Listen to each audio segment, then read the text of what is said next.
안녕하세요. 주간전망대입니다. 금융시장의 다양한 이슈를 뉴스보다 핫하게, 리포트보다 쿨하게 짚어보겠습니다.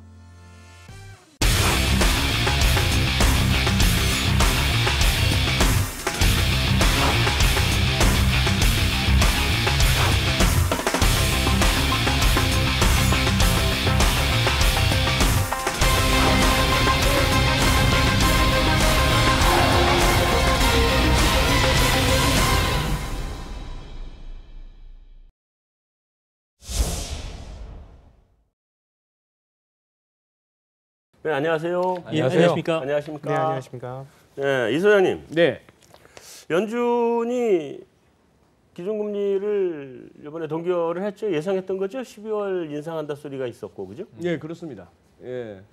아마 뭐 10월 31일 그리고 11월 1일 이틀에 걸친 이번 10월 FOMC라 해야 될까요? 네. 역대 FOMC 중에 가장 밋밋하고 가장 주목받지 못한 뭐 특별하게 뭐가 나오기가 힘든 시장에서 아무 기대도 안 했고. 예, 뭐 성명서 달라진 거는 그냥 뭐 허리케인이라는 단어가 몇 번 들어간 정도. 근데 그럴 수밖에 없는 게 글쎄요. 저 개인적으로는 좀 아쉬웠던 게 옐렌 의장 애초에 찍었던 점도표대로라면은 이번 회의 아니면은 12월 달에 마지막 회의 두 번 중에 한 번은 더 금리를 올려야 되는데 요즘처럼 이렇게 미국 지표 아주 좋고 뭐 성장률도 연율로 3% 나오고 3분기가. 네. 주식은 옐렌 의장 본인이 스스로 얘기했던 좀 과열됐다, 오버스트레치 됐다 했던 그 레벨에서도 한참 와 있는 이 정도에서 올려줬더라도 괜찮았는데 아니면 12월에 가면 이미 뭐 후임 다 정해져 있고 더더욱이나 영이 안 설 텐데 하는 아쉬움은 있었습니다만 뭐 다 시장이 예상했던 바고 결국 뭐 12월에 올리지 않겠느냐 정도 뭐 다 고만고만했습니다. 시장이 전혀 재료가 못 됐습니다. 근데 이번에 네. 미국 지표가 굉장히 잘 나왔잖아요. 성장률 속보치도 잘 나오고 잘 나왔는데 이게 거의 이제는 한 100개월 연속 상승세가 지속되는 거 아닌가. 지금 88개월 얘기한 지가 90개월 얘기하고 한 지가 지금 벌써 한참 됐는데 좀 있으면 100개월 나올 것 같아요. 아니 지금 100개월이 지난달로서 100개월이 넘었고요. 아, 경기 넘었어요? 확장 국면이 이제 앞으로 120개월을 가느냐 그 이상 가느냐가 문제인데 이번 FRB에서 성명서를 보면은 경기가 완만하게 확장해서 힘차게 확대로 바뀌었거든요. 네. 그렇고 문제는 애틀랜트 연방은행의 GDP 나우를 보면은 다음 분기죠. GDP 성장률이 4.5 정도 나오게 됩니다. 미국 같은 경우에는 이번 경기 확장기에 연평균 성장률이 한 2.4%로 지난 그 다른 그 경기 확장 국면보다 상당히 좀 낮은, 그러니까 3월 경기가 찾아오면서 이런 그 적응 경제가 계속 지속이 됐는데 앞으로 얼마만큼 더 빠르게 물가도 올라가고 그리고 자산 거품이 일어나느냐가 향후 금융 정책뿐만 아니라 제롬 파월이 풀어야 될 숙제도 여기 있지 않을까 보여지는데요. 근데 경기 이렇게 정도의 금리 인상을 안 해요? 아무래도 가장 중요한 것은 옐렌 의장이 이번 그 보고서하고 기자회견하면서도 이야기했듯이 저물가에 대한 수습계획기를 자기도 풀지는 못했다는 이야기거든요. 저물가라는 것은 현재 우리가 그동안에 계속 이 자리에서도 토론했는데요. 그 온라인 그 홈쇼핑 아마존이 등장하면서 상당히 질 높은 서비스를 제공하지만 가격은 오히려 좀 빠지고요. 또한 그 연준이 항상 이야기했듯이 의료보험이라든지 그리고 또한 그 통신 요금 가격 인하가 주요 원인이 됐다고 하고 일시적이라고 했는데 지금 와서 보면 일시적인 사항이 아니고 지속이 되고 있는 문제인데 이 문제가 아무래도 저물가가 가장 중요한 거 아닌가 그렇게 생각이 듭니다. 글쎄, 근데 그게 이제 저물가 때문에 금리 인상을 안 한다고 할 수는 있지만 못 한다고 할 수는 있지만 그게 그린스펀도 그 그린스펀스 코난드럼이라 그랬나요? 뭐라 그랬나? 그 물가가 왜 이렇게 성장은 계속 미국 경제가 3%씩 성장하는데 물가는 왜 안 오르는지 모르겠다. 뭐 이런 거 했잖아요. 근데 결국은 답이 그 공급 부문의 생산성 혁신이다. IT로 인한 신경제다 이 얘기를 한 거잖아요. 그래서 공급 부문이 생산성이 혁신이 되면서 공급 사이드에 저물가가 나온 거다. 이렇게 얘기를 했는데 그거 대응 안 하고 뭐 저물가라고 놔두겠다가 결국은 서브프라임 터진 거 아니에요? 이대로 있으면 또 서브프라임 같은 거 또 오는 거 아닌가 모르겠네. 뭐 제일 현실적인 이유는 그거죠. 인사권자가 저금리를 좋아하니까. 아, 예, 그리고 또 근데 인사권 어차피 잘릴 거였잖아요. 그래도 제가 봐서 옐런 끝까지 좀 미련이 있었던 것 같아요. 혹시나 그건 그랬던 것 해줄라나 같아요. 싶은 그것도 있었고 또 뭐 요즘 그 인사권자가 또 그 주식시장에 또 아주 목매달고 있습니다. 트위터 보면 거의 매일 한 번씩 주식시장을 언급하거든요. 거의 뭐 마바라 때문에 마바라 주식 좋다? 수준입니다. 작년에 그 대선 그 레이스 중에는 네. 주식은 조만간에 폭락할 거고 실업률은 한 25% 4명 중에 1명은 노는 게 현실이다 이랬던 양반이 지금은 이제 매일매일 트위터에 올리기를 선거 이후로 지금 얼마 올랐냐 시총이 얼마 늘었냐 이게 다 내 덕이다 뭐 이런 식으로 하고 있죠. 그 와중에 금리 올리는 거는 뭐 힘들겠죠. 장사는 잘해요. 장사꾼이었으니까. 네, 장사꾼이니까 장사는 잘해요. 보면. 자, 뭐 하여튼 연준의 FOMC는 뭐 이번 FOMC 사실 재미도 없는 FOMC여서 더 얘기할 건 없는 것 같고요. 파월이 어떤 사람이에요, 근데? 네, 제롬 파월 네. 2파전으로 추격이 됐다가 네. 바로 이제 최근에 아까 인사권자라는 표현 쓰셨는데 트럼프 미국 대통령이 제롬 파월을 차기 연준 의장으로 지명을 통보했다. 이렇게 속보가 나왔습니다. 네. 그러니까 확정된 겁니다. 사실상 30년 만에 경제학 학위가 없는 최초의 연준 의장이다. 그냥 변호사죠. 네, 네. 변호사인데 이 이력을 보시면요, 프린스턴에서 정치학을 했어요. 네. 그러고 이 조지타운 로스쿨로 갑니다. 네. 그래서 이제 변호사가 됐어요. 네. 로펌에서 일을 하고 투자은행에서 7년을 일을 해요. 네. 그리고 92년도에 이 아버지 부시 정권이었는데 네. 이때 이 재무부의 차관으로 들어가서 관료 생활을 좀 합니다. 그런데 이제 지금 이 왜 트럼프가 굳이 연준 이사 중에서 제롬 파월을 지명했는가? 세 가지가 있는데 저금리를 선호한다. 트럼프가. 그런데 이 비둘기파예요. 그러니까 어쨌든 금리를 갑자기 올리지 않을 것이다. 이 안심이 하나 있었고요. 네. 그리고 이 사람이 5년 동안 연준 이사를 하면서 단 한 번도 제닛 의장의 뜻을 거스른 적이 없습니다. 반대를 표한 적이 없어요. 네. 그러다 보니까 이제 굉장히 온화한 화합주의형 리더다 이런 평가를 받습니다. 그래서 이제 뭔가 돌발 변수를 일으키지 않을 인물로 신뢰할 수 있었을 것 같고요. 그 다음에 유일하게 공화당원입니다. 공화당이니까 공화당 선호 뭐 이런 정도를 이제 볼 수 있겠는데. 그러면서 또 한 가지 이제 트럼프 대통령의 선호 포인트를 본다면 규제를 완화하자라는 이제 입장을 띠고 있어요. 시장주의자인데 그래서 규제 혁파를 계속 설파하는 트럼프의 정책을 좀 지지해 줄 것 같다. 이런 정도가 있는데 하지만 내용을 알고 보면 굉장히 초당적인 인물이에요. 공화당원스럽진 않습니다. 왜냐하면 누가 지명을 해서 연준 이사가 됐냐면 버락 오바마 대통령이 지명을 했어요. 왜냐하면 자신의 경제 정책을 도와줬어요. 네. 초당적인 싱크탱크에 합류해서 연구자로서 많은 지원을 해서 어찌 보면 아버지 부시 때 또 오바마 대통령 때 민주공화당을 오가는 정책을 폈는데 아까 말씀드린 대로 지금까지는 자기의 색깔을 드러낸 적이 없어요. 그래서 의장이 되고 나면 어찌 보면 경제 대통령에 오르는 거 아닙니까? 네. 트럼프의 지명이지만 본인의 감추었던 색깔을 드러낼 것인가? 그것이 과연 위험 요인이 될 것인가? 아까 재미없다 그러셨잖아요. 네. 재밌는 변수를 좀 만들어낼 것인가? 이런 부분에 대한 궁금증, 호기심이 많이 증폭되고 있습니다. 제 생각에는 시장이 생각하는 것보다 조금 더 비둘기적이지 않을까 하는 생각이 듭니다. 아, 시장보다 더요? 네, 지금 무지하게 비둘기적인데. 네. 왜냐하면 저는 이력 중에서 깜짝 놀랐던 게 칼라일 그룹, 그러니까 네, 사모펀드 칼라일에 있었죠. 파트너였어요. 있었죠. 그러니까 사모펀드 파트너가 중앙은행장이 되는 미국이 참 신기하다 이런 생각을 했었거든요. 그럼 결국 계속해서 거의 태생적으로 그런 환경 속에서 있었다라는 점을 감안해 보면 대단히 시장 친화적일 수밖에 없을 것이다. 충분히 그렇게 상식적으로 추론이 가능할 것 같습니다. 그런데 그건 뭐 미국 연준 자체가 그 탄생 배경 자체가 뭐 시장이니까. 그렇죠. 예. 뭐 JP 모간이 처음에는 연준을 했었던 거고 나중에 뭐 하니까 급한 일 있으면 JP 모간에 뛰어들어가지고 얘기 좀 맡아줘 하는 게 다 그거잖아요. 그렇죠. 그러니까 어차피 미국 연준은 시장 친화적인 전 세계적으로 제일 심하게 시장 친화적인 연준인데 근데 거기서 더 시장 친화적으로 하면 곤란할 것 같아요. 그러니까 사실은 말씀하신 대로 좀 나중에 우려가 될 수도 있죠. 근데 시장에서는 이미 반영하고 있는 것 같아요. 미국 10년물 국채가 딱 그 제롬이라는 이름이 들리면서부터 금리가 딱 떨어지기 시작해요. 그러니까 12월 금리 인상을 바라보고 쭉 계속해서 올라가던 금리가 툭 떨어지거든요. 그러면서 위험 자산 가격이 쫙 올라가기 시작합니다. 그래서 시장은 이미 제롬이 될 걸로 파악을 하고 있었다 이렇게 봐야 되겠죠. 근데 좀 가장 큰 문제는 미국의 그 지역 그 연방 준비제도 그 총재들 같은 경우에는 임기가 14년 보장이 돼 있거든요. 그렇기 때문에 목소리가 상당히 큰 편입니다. 네. 또 이 사람들 같은 경우는 각자 그 경제 모델을 들어 갖고 있는데 제롬 같은 경우에는 경제학자가 아니다 보니까 금융 모델이 없어요. 금융 정책을 결정하거나 앞으로 향후 일어날 일에 대비해서 예비적인 실탄들을 마련할 때 어떻게 설득을 할 것이며 이렇게 목소리가 큰 그 총재들을 이끌어 나갈지 그런 참 걱정이 되는 것 같아요. 그렇게 됐을 경우에 이렇게 그 금융 정책 결정할 때 어긋나는 목소리가 나왔을 경우에는 달러화도 급변동할 가능성이 크거든요. 그래서 이런 문제를 어떻게 해결할지가 가장 숙제가 아니겠는가 생각이 듭니다. 이제 몇 개 또 변수도 남아 있다고 보는 것이 네. 저 양반 모습이 얼마나 사람 좋게 생겼습니까?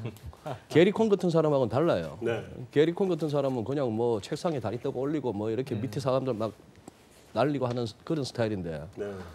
뭐 트레이딩이야 잘했다고는 할 수 있겠으나 그런 상황이고 또 시장의 속설상 게리 콘이 안 된 거는 천만다행입니다. 다행이죠. 왜냐하면은 그 연준 의장하고 금리하고 상관관계가 키 크고 체중 많이 나가면은 저 폴 볼커 시절처럼 그때는 금리가 너무 높아요. 그렇게 옐런처럼 이렇게 단신일 때 금리가 낮고 한데 게리 콘이 됐으면 조금 주식하시는 분들 아찔할 뻔했고. 그런데 이제 드리고 싶은 말씀은 약간의 변수는 지금 아직도 연준 그 이사 자리 3개가 비었다는 거 아닙니까? 너무 오래 공석으로 왔는데 어차피 채우긴 채워야 될 것 같은데요. 채워야죠. 스탠리 피셔는 내가 그만둔다 하고 나갔는데 네. 잘린 건지 본인이 나간 건지 모르겠습니다만 나간다 했고 그 부의장 자리 비어 있고 옐런은 지금 분위기 봐서는 그냥 이사 계속 할 것 같아요. 이사는 거. 예, 그런 상황이면은 저 브레이나드 있고 지금 이제 청문회 가 있는 그 뭡니까 규제 담당 이사 이름이 콜체인가 그 친구 빼고 자리 3개인데 여기를 트럼프 대통령이 또 앉히는 과정에서 제가 봐서는 또 협상의 달인답게 또 공화당하고 또 이렇게 딜을 할 것 같아요.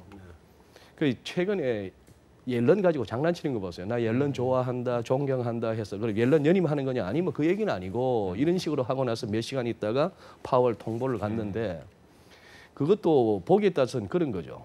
나는 사실상 세제 개혁에 올인하고 싶은데 저걸 갖다가 내가 역사상 가장 확실한 그 감세를 한 대통령으로 남고 싶은데 자꾸 이렇게 뭐 공화당 내부에서 트집 잡고 공화당 내부에서 옐런은 안 돼 이러고 있으니까 알았어 내가 그럼 옐런 포기할게. 그러면 세제 그거는 좀 도와줄래 이런 것처럼 그러다 보면 이제 이 남은 세 자리 연준 이사 자리에도 혹시나 거기에 존 테일러나 케빈 워시나 하마평이 오르내리는 사람 중에 한 명이라도 올라온다면은 시장은 또 재밌어지죠.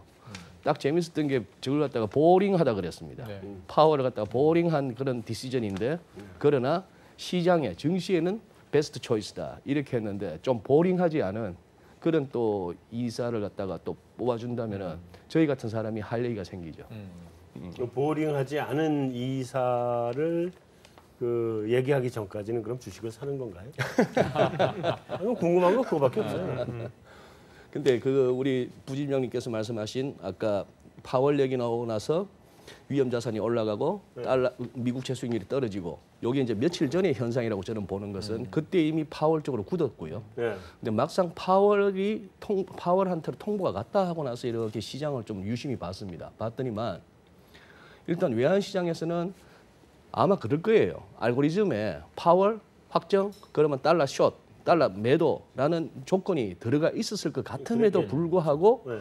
유로 달러가 치고 올라가는 게 힘이 약간 부딪히고 달러인데 114엔에서 이렇게 밀리는 척 하다가 또 이렇게 원위치해서 이 달러 약세가 힘이 생각보다 약해요. 네. 약하고 주식도 오늘 우리 아시아장도 그랬고 코스피도 그랬습니다만 이게 보니까 파월이란 재료에 환호하기보다는 조금 바이언 루머 세럼 팩트일 수도 있고 아니면은 어제나 그저께 최근에 너무 달려왔기 때문에 숨고르기일 수도 있고 한데 파월에 막 시장이 막 폭죽을 터뜨리는 분위기는 아닙니다. 사전에 반영된 건 그런 것 같아요. 사전 네. 반영은 된 것 같아요. 사라는 얘기예요? 사지 말라는 얘기예요? 어느 쪽이에요? 본부장님 그동안 많이 드셨잖아요. 삼성전자도 드셨고 하이닉스 드셨고 지금 또 화장품 사셨다며 또 중국 풀렸다고. 뭐 먹은 거 별로 없어요. 그러면 좀 이렇게 잠시 쉬세요. 알겠습니다. 네. 제 생각에는 12월 달에 금리 결정이 나고 나면 거기서 또 한번 방향성을 잡지 않을까 이런 생각을 하고 있습니다. 그렇죠. 근데 참 특이한 현상이에요. 채권이 좋으면 주식이 나쁘고 주식이 좋으면 채권이 저기 나빠야 되는데 둘 다 좋아요. 다 좋아요. 돈이 너무 많은 거죠. 그러니까 결국 그거 아니면 해석이 안 되는 거죠. 돈이 너무 많아. 시장 자체가 참 특이한 시장이에요 지금. 자, 파월하고 옐런하고 그러니까 파월이 지금 더 비둘기인 거죠? 옐런보다. 같다고 봐야 되지 않을까요? 항상 그 보조를 같이 맞춰왔다는 점, 그리고 시장이 예상했던 것을 항상 두 사람이 벗어나지 않았다는 점, 뭐 그런 측면에서는 시장이 아무래도 숨고르게 들어가더라도 그렇게 큰 충격은 없을 것 같고요. 또 그런 측면에서 봤을 경우에 전짐적인 금리 인상을 추진하고 또 금리와 관련해서 좀 신중하게 그 취급을 할 가능성이 크다는 점에서는 우리나라 원화라든지 엔화 같은 경우에도 빠르게 절상되지는 않을 것으로 보여지거든요. 뭐 그러면서 시장은 그런 대로 새로운 그 모멘텀을 찾아서 가지 않을까. 그래서 최근에 이야기했던 뭐 사드 관련주보다는 오히려 새로운 모멘텀이죠. 다음 주에 있을 한중 정상회담과 관련해서 뭐 1대1로 사업이라든지 제4차 산업혁명에 우리나라가 중국 시장에 진출하는 문제 이런 거와 관련된 논의가 된다 그러니까 이런 그 쪽을 찾아서 가는데 자금 흐름이 전혀 지장을 초래하지 않는다는 점에서는 뭐 증시는 좀 반기지 않을까 생각이 듭니다. 통화 정책은 변화가 있어요, 없어요? 제가 지금까지 굉장히 점진적으로 해왔고. 예, 뭐 점진적이란 그 얘기는 쭉 해왔고 뭐 페인트 바르듯이 해가겠다 옐렌의 표현인데 네. 저는 오늘 드리고 싶은 말씀은 그 말씀입니다. 시장을 너무 잘 아는 사람들이 중앙은행 총재를 하고 있어요. 네. 마리오 드라기 총재도 그렇고 네. 뭐 저쪽에 구로다도 그렇고 그렇죠. 그러다 보니까 지금 오늘 지금 목요일 날 지금 녹화하고 있는 이 목요일 날에 또 시장이 또 주목하고 있는 게 영란은행이거든요. 네. 오늘 통화정책 회의에서 뭐 25p 금리 인상 가능성이 상당히 높다라고 하는데 우리 채권 시장에서 하는 말로 깜빡이 그 마크 카니가 금리 올려야 될 것 같다 얘기한 지가 한 3, 4년 됐습니다. 지금 깜빡이 켜고 3, 4년째 가는 거예요, 그냥. 네.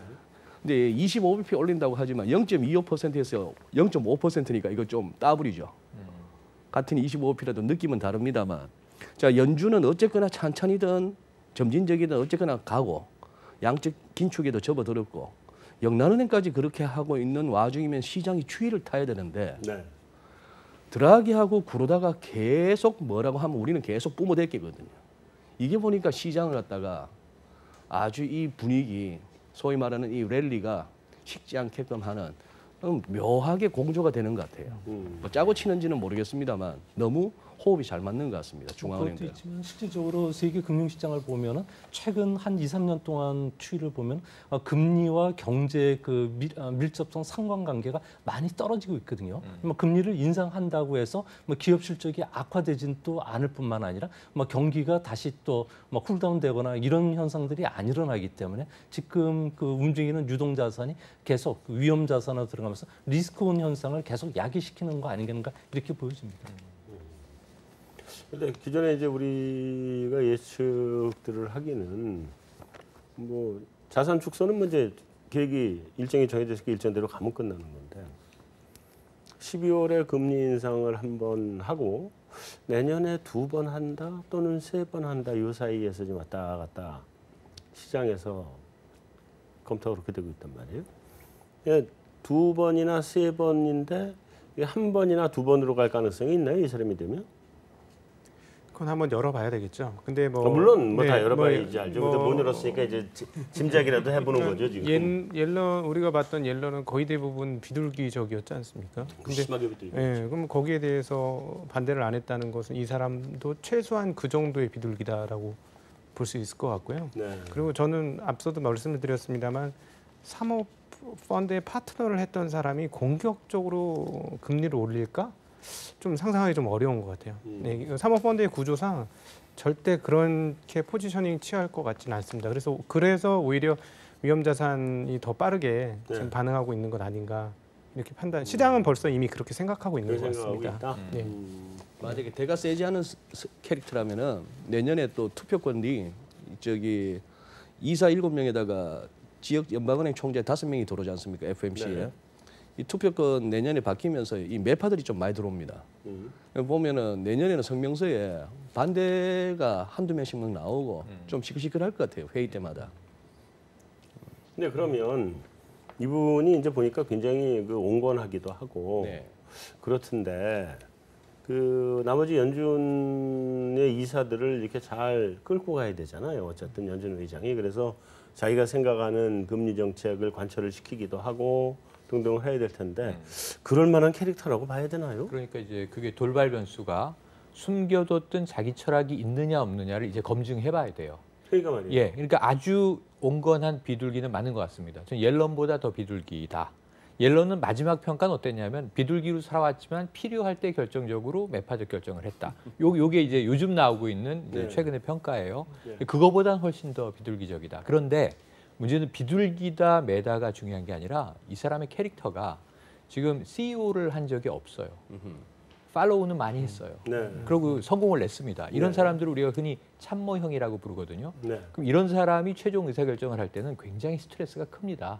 그러니까 저는 금리를 결정적으로 툭 올릴 가능성이 있는 게 시장이 불확실성 때문에 아우성을 치면 사실 마음은 동결하고 올리고 싶지 않지만 시장 불확실성을 제거해주기 위해서 그래?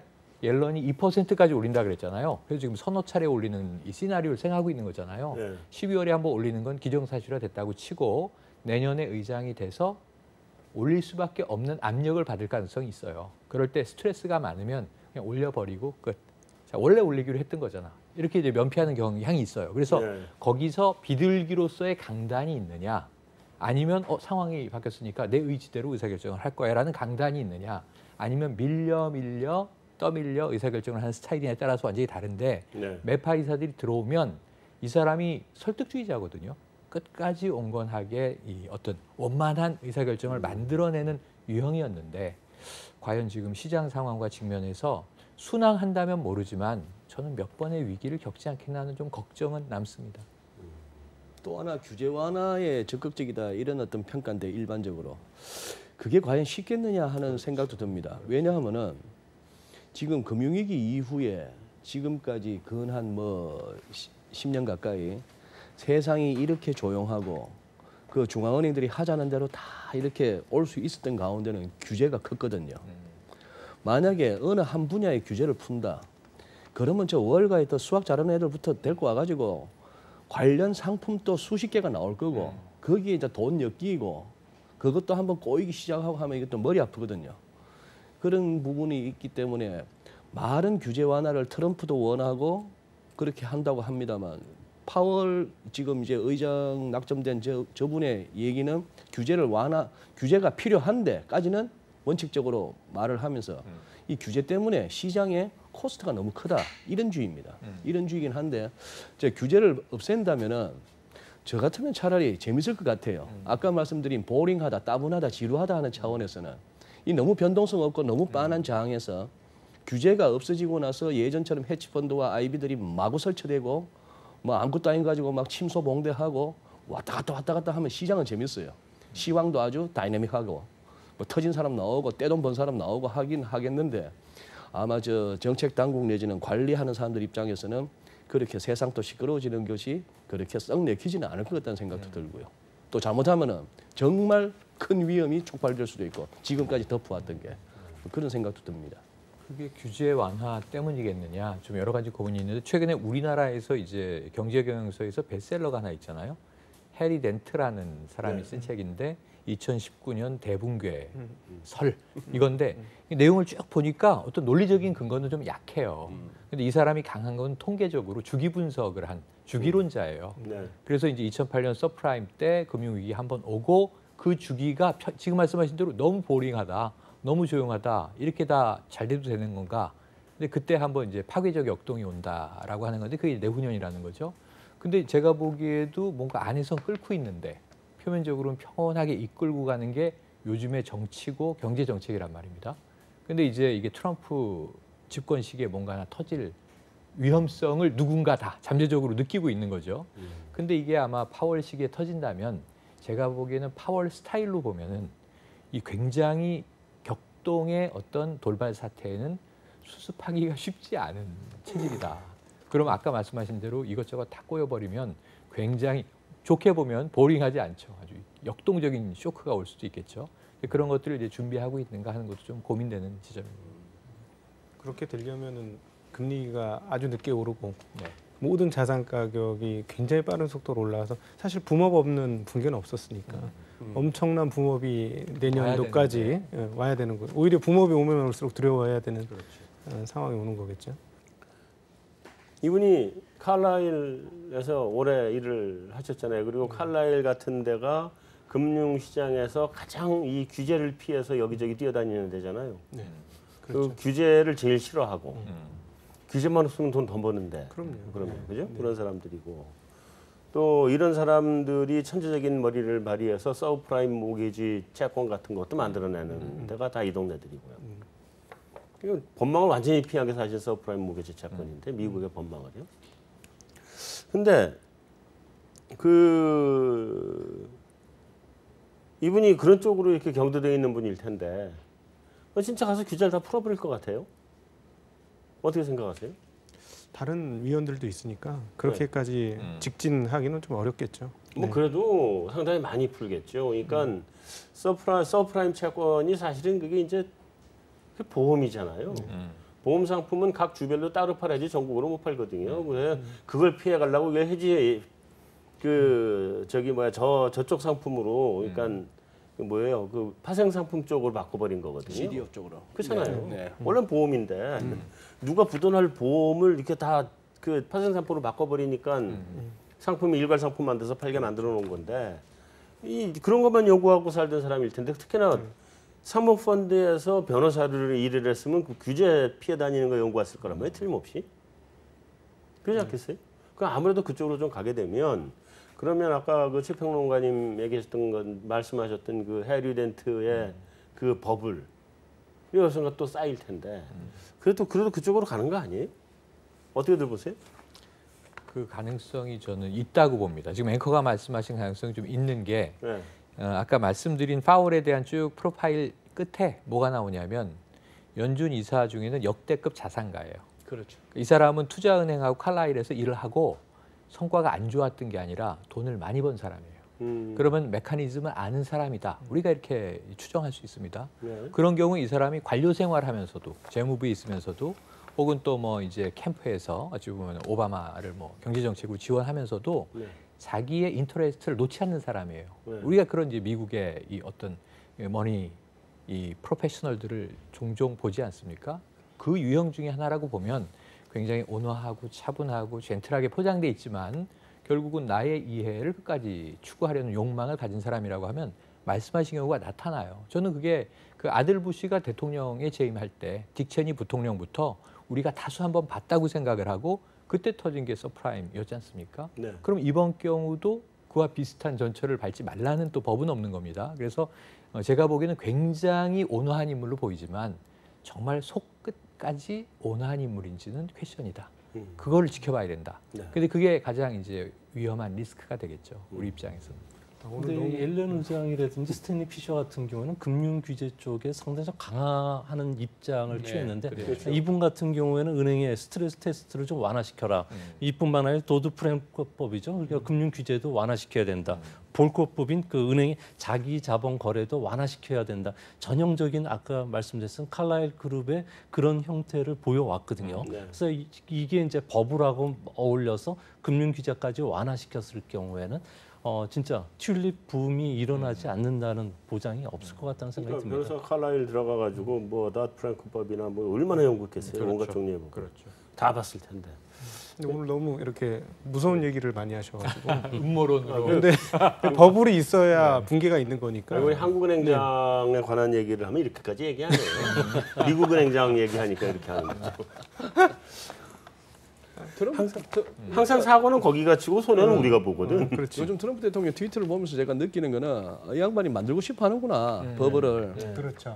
적어도 내년 비즈니스맨. 중간 선거 때까지는 지금 뭐 뮬러 특검 저렇게 기세 등등하고 한데 국민들 지지율도 그렇게 뭐 예전 못하고 그러면은 뭐 먹여 살리는 방법은 뭐 아베 성공했다시피 아까 소장님 말씀하셨던 아베가 뭐 북한 파라무스 된 게 아니고 아베가 아베노믹스로 이렇게 뭐 많이 펴나올 만한 데를 많이 배를 불려줬으니까 지금 이제 한번 위험 자산 뭐 우선 주식으로 매겨주고 뭐 집값 띄우고 뭐 이런 식으로 하겠다는 거니까 한다고 하면은 안 그러면 저도 하다 보면 뭐 탄핵력이 잘못하면 나올 수 있고 하니까 밀어붙일 것 같아요. 그런데 그거다가 이제 규제까지 풀었다. 그래서 선수들까지 뛰어든다. 지금 정도로 이렇게 가면은 잘 안 터지는데 이제 그렇게 해서 이렇게 치솟기 시작하면은 옛날 그 2000년 직전에 나스닥처럼 올라가기 시작하면은 정말 이제 롤러코스터가 되는 거죠. 그런데 지금 주식시장, 미국 주식시장 올라가는 속도를 보면 좀 사실 무서운 생각도 들어요. 지금 나스닥이 지금 며칠째 사상 최고치를 경신하는 거죠. 역대 최장입니다. 역대 어쨌거나 최장이잖아요. 소위 시장 말하는 계속. 3% 정도의 조정도 허용치 않는. 네. 저정 10만 원짜리가 97,000원도 못 가는 거예요. 주가가. 그런 3%의 조정도 허용치 않으면서 지금 쭉 가기로는 역대 최장입니다. 그러니까 말이에요. 그래서 좀 불안하다 이런 생각이 들어서 어쨌든 앞으로 미국 시장은 좀 예의주시해서 쳐다보고 있어야 될 것 맞습니다. 같다 하는 생각이 듭니다. 마지막으로 우리 옐런 의장님이 이분이 참 대통령만 못했지 역대급으로 성공한 집인데 그 남편은 노벨상 받았고 그렇죠. 남편은 에컬로프인가요? 노벨 경제학상이고 와이프는 미국 연준 총재고 뭐 말하자면 학자 집안에서 갈 수 있는 데까지 다 간 거거든요, 둘 다. 어떻게 평가하세요? 저는 그 옐런 의장 개인의 치적 업적보다 그동안 쌓여온 게 있잖아요. 네. 그린스펀 얘기도 잠깐 하셨지만 그다음에 벤 버냉키, 헬리콥터 벤 네. 양적 완화가 그때부터 시작되지 않습니까? 그렇죠. 어찌 보면 금융 위기를 타파하기 위해서 경제 지표를 올려야 되니까 이제는 뭐 예전에 제가 경제학 공부 시작할 때는 뭐 금본위 화폐 이런 얘기 했는데 그런 게 어디 있습니까? 종이와 잉크만 있으면 이제 찍어내는 게 그렇죠. 돈이 됐잖아요. 달러가 그렇게 됐고 벤 버냉키부터 그게 아주 노골화됐다고 하면 그 이후를 잘 관리한 연준 의장이었다. 그나마 성공적으로 관리했다. 저는 좀 좋은 학점을 주고 싶습니다. 좋다. 어떻게 저도 평가하세요? 뭐 경제를 미국 경제를 여하튼 100개월째 경기 확장 국면을 아무 대가 없이 계속 이끌었고요. 또 중요한 거는 금융 정상화를 통해서 버블 붕괴 이후에 가장 그 금리 수준을 그 수준까지 올라오면서 후임자한테 금융 정책에 대한 부담을 떠넘기지 않은 것만 하더라도 상당히 큰 업적이라고 생각합니다. 근데 그렇게 두 분이 이렇게 극적으로 이렇게 잘했다고 평가를 하고 칭찬을 이쪽에서는 또 하시는데 반대 얘기가 같아요. 그럼에도 불구하고 이분이 역사상 처음인가요? 뭐 아니면 옛날에도 있었는지 모르겠지만 여자 연준 의장 처음이죠. 백년사. 네. 그 다음에 그럼에도 불구하고 연임을 못한 유일한 연준 의장이고 뭐 그렇게 잘했으면 연임을 해야 되는 거 아닌가요? 민주당 의원이니까 민주당 민주당원인가요? 네, 민주당원이니까 어려웠다고 봐야 돼요. 어쨌든 그 시장 배려를 정말 많이 했던 사람이라는 현장에서는 그렇게 많이 느낀다. 왜냐하면 시장에 문제가 생길 것만 같으면 조치를 취해야 되는 매파적 조치를 철회를 계속적으로 했거든요. 네. 그래서 그러니까 시장 관리는 참 잘했고 재정 정책의 지원이 없음에도 불구하고 통화 정책만으로도 여기까지 끌고 왔다라는 것은 분명히 칭찬할 만하다. 네. 이렇게 볼 수 있을 것 같습니다. 소장님은 네. 뭐 예전부터 학자였고 네. 뭐 남편은 커뮤니케이션 경제학 중에서도 또 커뮤니케이션 쪽으로 해서 노벨상 받았던 분이고 정보학으로 남편의 영향을 받았는지는 몰라도 어쨌거나 시장과의 커뮤니케이션은 소위 말해서 성공적이라는 얘기는 듣습니다. 뭐 일단 주가 안 떨어뜨렸고 네. 잘 관리해 왔으니까. 근데 뭐 다 좋은 말씀을 해주셨으니까 저는 좀 가끔씩은 그런 생각이 들었습니다. 그 애초에 연준 의장 취임하고 첫 FMC 때 그 옐런 의장 귀여웠어요. 그때 한번 에러가 나왔는데 네. in a few months 해갖고 몇 달 내로 금리 올릴 것 같다 이랬더니만 기자가 몇 달 내로 하면 어느 정도 했더니만 한 6개월 정도 이랬다가 그 뭐 난리가 한번 났어요. 시장이 한번 뒤집어졌는데 그때만 해도 참 우리 그 옐런 누님 깜찍했는데 네. 이 한 4년 정도 오면서 갈수록 그 노회한 그 모습과 그리고 그 이까지는 가도 될는지 모르겠습니다만 저는 어떨 때는 곡하가세까지 느꼈습니다. 그 학문을 이 설명 안 되는 이 시장을 가지고 예를 들어 뭐 필립스 곡선 뭐 이런 얘기 해서 그 말이죠. 네. 뭐 자꾸 뭐 일시적이다, 노이즈다, 뭐 이런 식으로 하면서 해왔던 그런 부분이 있는데 뭐 아마 개인적으로는 조금 집착했던 것 같아요. 한 번 더 했으면 싶었던 그런 느낌은 마지막에 그 드는데 느낌이 들더라고요. 일단 뭐 트럼프 대통령의 또 특기 중에 하나가 무조건 오바마 지우기니까. 그렇죠. 예, 그런 측면에서 그래도 또 뭐 집에는 안 갈 것 같아요. 지금까지 그렇게 살아왔던 분이 집에 그냥 은퇴하겠습니까? 네, 물론 이사 지금 모실 때는 갔습니다. 많겠으나 네. 그래도 연준이 이사로 하면서 아니면은 이 생각도 해봅니다. 스탠리 피셔가 내가 나가는데 당신은 남을래? 내 남겠습니다 해서 그러면 내 나갈게라고도 했을 수도 있겠다는 생각은 합니다. 조금 그 정도 뒷받침은 해줘야 되니까. 그래서 제가 옐런이 그 이사회에 있다는 거는 연준으로서는 자산이라고 봅니다. 그렇죠. 네. 그러니까 이제 그 사이에 좀 일이 있었던 게 뭐 좀 전에 이제 중국의 당대회는 한번 짚었었거든요. 근데 짚고 난 다음에 또 바로 시간이 좀 걸릴 줄 알았어요. 그 사드 문제에 대해서 합의가 나오는 게. 네. 그게 좀 시간이 걸릴 줄 알아서 한 11월이나 이때쯤 나오지 않을까 생각을 했는데 갑자기 사드 문제가 하결이 나면서 정상회담, 이번에 베트남에서 정상회담도 하게 되고 한 것 같은데. 근데 지금 결정 과정을 지금 우리 조 소장님이 다시 한번 복기를 해주시겠어요? 네, 문 대통령과 그 시진핑 국가 주석 간의 이제 에펙에서 정상회담이 있고요. 그리고 나서 바로 마닐라로 넘어가면은 아시안 플러스 3 회담에서 중국의 실질 경제 운영과 관련된 리커창 총리와 또 회담이 또 준비가 되고 있습니다. 이뿐만 아니라 올 연말, 그러니까 빠르면은 뭐 11월 말에서 12월 초 정도가 될 것 같은데요. 우리가 공식적인 중국 방문이 있을 거로 보여집니다. 이렇게 가까워졌던 것은 당대 이후에 그 시진핑 국가 주석이 그동안에 그 신형 대국 관계를 추구하면서 주변 국가의 갈등 관계가 상당히 많았거든요.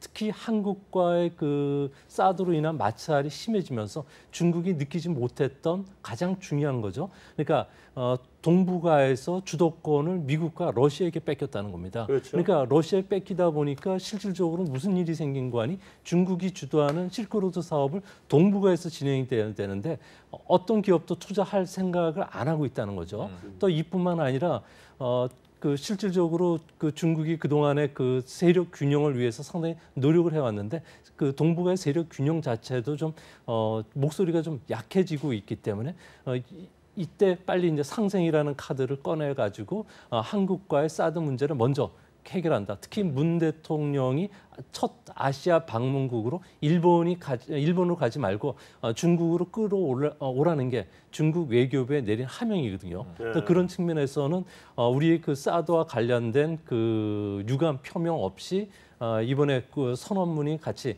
작성이 됐을 정도로 중국이 많이 양보를 한 것으로 보여지고요. 또 이거와 관련해서 또 후속적으로 여러 가지 또 그 정책안들이 나오고 있기 때문에 우리가 생각했던 것보다도 중국과 우리의 관계는 좀 더 긴밀해지고 사드 이전으로 돌아가려는 움직임이 좀 빨라지지 않을까 보여지는데 다만 가장 큰 문제는 역시 미국이라는 변수입니다. 미국 같은 경우에는 한국을 MD 체제에 편입을 시키려고 하는 거고요. 그렇죠. 이뿐만 아니라 한국과 미국, 일본이 그 군사적인 그 협력 강화를 좀 강화시키는 방법, 그리고 우리나라의 전략 자산을 순환 배치하기 때문에 언제든지 또 갈등 관계는 다시 부각이 될 수 있다는 점에서 끌어올린 아궁이에서 나무를 이제 하나 둘씩 이제 빼는 그런 단계이기 때문에 실질적인 그 사드 이전으로 복귀하는 데는 조금 시간이 걸리지 않을까 보여집니다.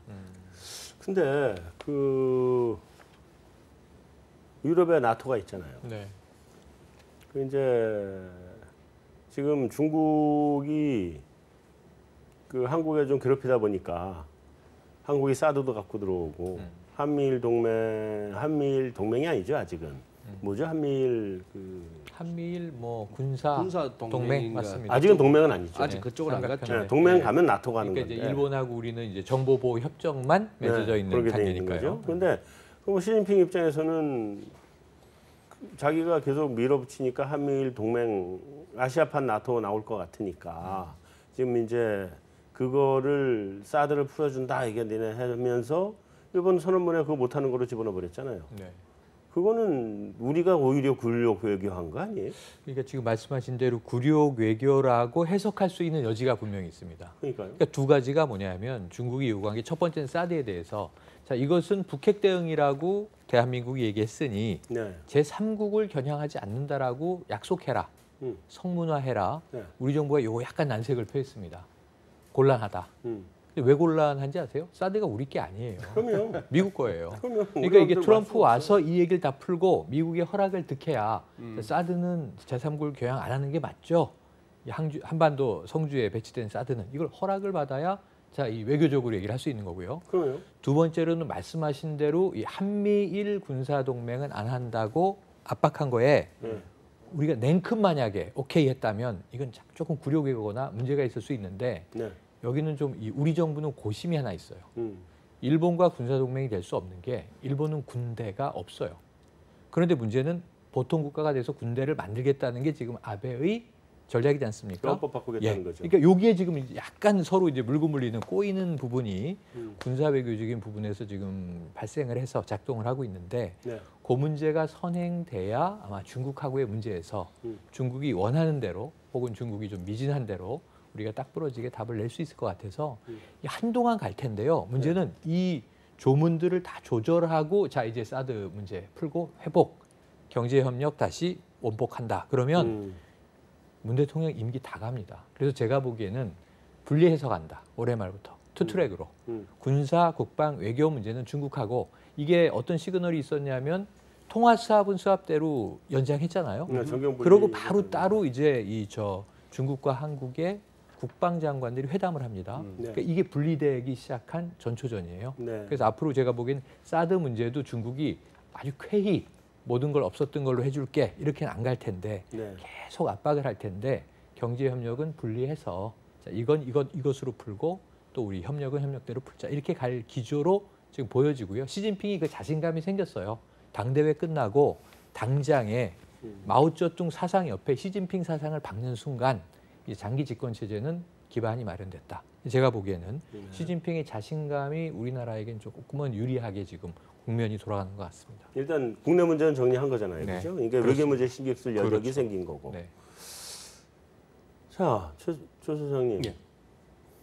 이거 관광객 언제부터 와요? 지금 관광객 문제도 있고 지금 많이 걸려 있잖아요. 그렇죠. 자동차 문제도 걸려 있고, 그다음에 전기차 배터리 문제도 걸려 있고. 일반인들은 잘 모르지만 이런 문제부터 시작해서 먼저 롯데부터 어떻게 해야죠? 99개 중에 77개가 지금 사업장이 롯데는 그냥 중단돼 팔고 나온다고 있습니다. 지금 계속 얘기하고 예, 있는 철수로 상태이긴 결정을 하던데 했습니다. 롯데 문제도 있고 또 우리 관광객 문제도 있고 그 덕분에 일본만 지금 어부지리로 덕보고 있는 거 아니에요? 우리도 중국 밉다고 니네 안 와? 우리도 안 가지 다 일본 가고 중국은 죽대로 한국 못 오니까 다 일본 가고 그래서 일본이 시세이도 화장품이 지금 공장 확장 투자를 한다는 거 아니에요? 이런 상황인데 이게 언제부터 풀려나갈 것이고 어떤 단계로 풀려나가게 되나요 이게? 일단 한알령은 지난 그 화요일부터 네. 풀려가는 게 사실인 것 같습니다. 마마무가 당장 그 수첸성에서 화요일날 TV 출연을 했거든요. 이전에는 생각하지 못했던 상황입니다. 아, 그래요? 마마무라고 여성 걸그룹이에요. 4명이 하는 그 그룹인데 당장 거기 출연을 했고요. 나도 몰랐습니다. 아니 두 분이 보시면 아주 좋아할 거예요. 아, 그래요? 그러니까 요즘 그냥 이렇게 예쁜 걸그룹이 아니고 네. 노래를 잘하는 김세레나 스타일. 김세레나 노래도 소화 가능할 겁니다. 네, 알겠습니다. 좋아하실 겁니다. 하여튼 좀 말 좀 끊지 마시고 얘기 좀. 근데 그 지난주 화요일 날이었죠. 그 춘추항공이라고 중국 저가 항공이 7월 달에 한국과 제주 노선을 중단시켰는데 네. 이게 그 화요일부터 재개가 되기 시작했고요. 노선 재개됐죠. 또 한 가장 중요한 부분 중에 하나가 중국 그 국가 여유국이죠. 우리나라 여행 담당을 하고 있는 총괄 부서인데요. 이 부서가 일본 여행객에 대해서 줄이라는 구두 지침이 내려갔다 그럽니다. 이 때문에 앞으로 한항령이 해제되고 한국 여행이 어느 정도 좀 자유화 수준까지 들어가고 저가 그 여행객들 모집이 지금 나가고 있거든요. 네. 그래서 한국으로 많은 사람들이 좀 들어올 가능성이 있지 않을까 이렇게 보여집니다. 또 중국 같은 경우에는 지금 본격적인 한알령 해제 시점은 아무래도 요크라든지 아이치 같이 중국의 그 인터넷 그 플랫폼들이 있거든요. 여기서 한국과 관련된 연애 오락 프로라든지 그리고 가수들의 업데이트된 자료가 계속적으로 올라오는 시점이 본격적인 해제가 될 가능성이 있고요. 가장 중요한 것은 마마무보다는 중국인들이 가장 좋아하고 인기 순위 1위는 역시 방탄소년단입니다. 그래서 이런 신화라든지 방탄소년단이라든지 막 이런 그 가수들이 콘서트를 하면은 중국에서 5만 10만씩 모여요. 그리고 한 번 그 공연하는데 티켓이 200위엔 정도가 되니까 우리나라 돈으로 무지하게 비싸네요. 3, 4만 원 정도 아주 고가거든요. 이렇게 되는 게 본격적인 해제가 될 것 같은데요. 아마 이 시점은 그렇게 멀지는 않은 것으로 보여지고요. 중국 여행객들이 오면 당장 주식시장에서도 미리 그 선반영하듯이 관련주들이 움직이고 있기 때문에 뭐 당분간 뭐 조금 더 기다리셔도 충분히 차익을 남기실 거로 보여집니다. 전 개인적인 투자 때문에 여쭤보는 거 아니에요? 그냥 국가적인 이익을 생각하는 거지. 절 너무 그렇게 생각하지 마세요. 근데 중요한 거는 아니 근데 단계가 지금 예를 들면 그 중국 정부의 입장에서 뭐 요거부터 풀고 뭐 이런 자기들이 나름의 순서를 가지고 있지 않을까 하는 생각을 하고, 그리고 그것도 예를 들면 그 베트남에서 한중 정상회담 하고 뭐를 풀고 그다음에 뭐 아세안 플러스 3에서 뭐 누구 재무장관끼리 만나든 뭐가 만나든 만나고 난 다음에 좀 더 여기까지 풀고 다음에 한국이 그 성의를 보여서 중국의 LG 디스플레이 공장 승인해주면 자기네도 뭔가를 풀고 뭐 이런 단계로 가지 않겠어요? 그런 그 사드와 관련된 규제도 중국의 관련 부서가 모두 모여가지고 합의한 뒤에 관련 부처의 그 순서대로 할당을 했거든요. 뭐 당연히 이제 한국과 정상 간의 그 대화가 있고 신뢰가 구축이 된 상태이기 때문에 하나둘씩 지금 풀어가는 게 보이는데요. 정상적으로 다 작동이 되려면 시간이 걸리고요. 얼마 정도 걸려요? 최소한 2, 3년 정도는 걸릴 거로 보여집니다. 그리고 사드와 관련해서도 중국이 실제 우리한테 한알령이 떨어진 거는 7개월 정도지만 실제 그 이전 1년 전서부터 차곡차곡 준비해서 우리한테 규제를 가해왔거든요. 네, 그렇죠. 또 그런 측면에서 봤을 경우에 가장 중요한 건 11월 11일 날 독신자의 날, 광군제의 때 우리나라 그 상품들이 알리바바 티몰에 얼마만큼 팔리고 어떤 상품이 중국인들이 선호하느냐에 따라서 우리나라와 관련된 사드 문제나 이런 것들이 기업한테 혜택이 돌아가는 시금석이 될 수가 있기 때문에 뭐 광군제 때 그 티몰에서는 한 25조 원 정도 팔린다고 하니까 어느 정도 한류 상품이 팔리는가를 보면은 대충 감 잡을 수 있을 거로 보여집니다. 뭐 사드 관련 주식들은 앞으로 어떻게 움직이게 되나요? 첫 번째는 이제 뉴스 반영을 한 거죠. 다 했죠. 예, 그리고 실질적으로 뭐 몇몇 화장품이나 이런 업종들은 이미 실적이 좀 올라오고 있었어요. 네. 예, 그러니까 그걸 조금 더 빨리 많이 반영을 했던 것이고 뉴스 효과는 조만간에 뭐 한중 정상회담을 끝으로 일단락 될 것이고 그다음에 이제 실적으로 들어가겠죠. 정말로 전년 동기 대비 전 분기 대비 실적이 올라갈 것이냐. 아무래도 중국 관련주들은 분명히 중국 수출이 막혔던 부분이 있으니까 그에 뚫리고 나면 실적이 올라갈 것이고요. 그런 추정치가 나올 것이니까 거기에 따라서 주가가 다시 한번 재반등을 하는 그런 과정을 겪을 거라고 예상합니다. 한중 정상회담 그 베트남에서 해도 당장 대규모로 외국인 관광객이 들어올 것도 아니고 다음에 무슨 한국산 배터리에 대한 규제가 당장 또 풀릴 것도 아니고 이게 아무래도 시간이 걸려서 단계별로 와인드 했던 거 언와인드 하려면 시간이 이렇게 단계별로 걸릴 텐데 그게 실적이 가시화돼야 뭐 주가가 아니죠. 반영될 거다 이런 얘기들을 보통 3개월에서 하더란 6개월 정도 땡기니까요. 네. 항상 그 애널리스트들이 EPS 추정을 맨날 하지 않습니까? 네. 사실은 주가의 흐름들을 보면 그 EPS 추정치 움직임에 따라서 먼저 움직이거든요. 네. 근데 애널리스트들은 앞으로 어떻게 될 거야 하고 계속 글을 쓰잖아요. 네. 그러니까 그런 식으로 따진다면 뭐 내년 6월 달부터 실적이 좋아질 거야라고 올해 연말이나 내년 연초에 글을 썼다면 그때 이미 주가는 그때 이미 반영을 하겠죠. 네. 알겠습니다. 뭐 이번 주에 뭐 지금 주목해야 될 무슨 이슈가 뭐가 있습니까? 이제 한중 뭐 정상회담 관련해서는 얘기를 많이 했으니까 네. 산업적으로 그리고 시장 밑단에서 오히려 반대로 바텀업으로 한번 올려보면 네.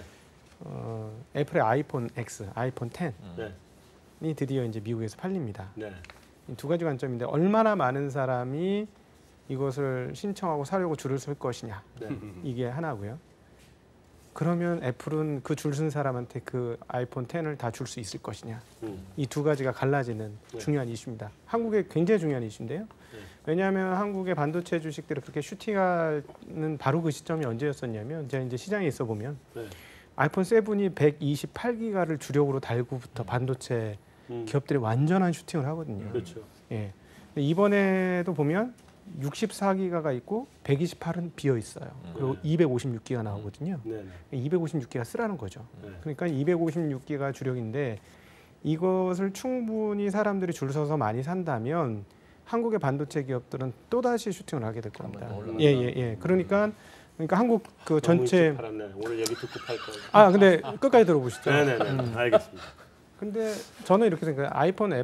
아이폰 10은 누가 그 공급의 키를 쥐고 있느냐? 삼성이 쥐고 있죠. 그렇죠. 예. OLED 공급을 삼성에서 하고. 네, 근데 OLED 공급을 애플이 보통 1년에 한 2억대 이상 내외로 파는데 절대 그렇게 못 나올 거거든요. 네. OLED요. 수율이 안 나오나요? 공장이 그렇게 충분하지 않지 않습니까? 공장이 충분하지. 예. 그러니까 만약에 지금 사전에 뭐 뉴스가 여러 개 나온 것처럼 뭐 5천만 대라든가 뭐 이런 식의 게 나오면 지금 애플 아이폰 8은 안 팔리고 있지 않습니까? 안 팔리죠. 예. 네.